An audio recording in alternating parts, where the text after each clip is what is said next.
It was a record night for the Indiana All-Stars, surpassing the most points scored in an All-Star game, beating the Kentucky All-Stars 120-74. But it's even better to know two Sycamores played key roles in the win, and Jake LaRavia and Kobe Barnes. I mean, it's really great. Jake's a really good guy and a really great teammate. I mean, he's really unselfish, but he can do a lot. It's great. I mean, there wasn't an all-star for 30 years, so being able to break that streak and being able to represent the southern part of the state and show that we can play some ball too. Yeah, it was really fun. I mean, first of all, it's a great honor to be picked to be on the Indiana All-Star team, and especially to be with a teammate, that I'm going to be rooming with at Indiana State. It's a great experience, and playing with the top athletes in Indiana. It's just a really fun experience, getting to know them, playing with them, learning how they play. It's really fun. Barnes and LaRavia will make up a Sycamore roster that now features 4 Indiana All-Stars. It's the most for the Sycamore program since 1998-1999.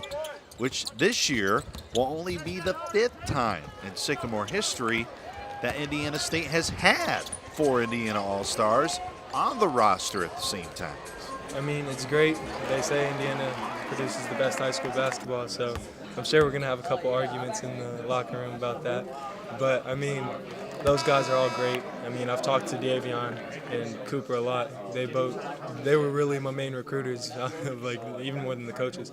So I've grown a pretty close relationship with them, and I'm just really excited to be able to play with them. There is no secret. Indiana State needs to turn the corner in basketball. There have been some key moments the past couple of seasons, but consistency just hasn't been there. Despite both being freshmen, these two All-Stars feel they can be a key part of the turnaround taking shape in Wabash Valley. With this next recruiting class coming in, we think it's a big deal to be able to put the Sycamores. We could go into the NCAA tournament this year.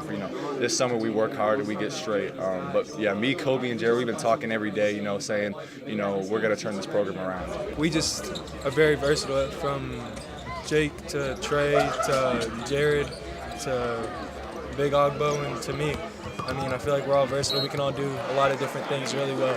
So it's I feel like that'll be able to help us next year and then we're really good leaders. I mean, I've played with and against these guys for the past 4 years, and everybody's a great leader. Not to mention, workouts begin next week as both Barnes and LaRavia begin the trek to Terre Haute Sunday. It's time to jump right in. I'm really excited just to be able to work out. I mean, I've been looking forward to 24-hour access to the gym since I was a freshman in high school. So, I mean, just being able to have that, it's a lot of fun. And then I know the hard work. I just love to work extremely hard, and I love to see the transformation from now until the start of the season. The coaching staff and the players were a huge part of it. Coach Lansing really reached out to me and was a friend to me, and the players, I really connected with them. And just Terre Haute it's a basketball community, because Larry Legend, that stuff, and we're just trying to put Terre Haute back on the map. We will have coverage of Sycamore basketball throughout the summer, starting with the team workouts later this week, beginning on Tuesday in Paradise. For the latest on Indiana State basketball, you already know there's nowhere else to go. Stay right here at GoSycamores.com.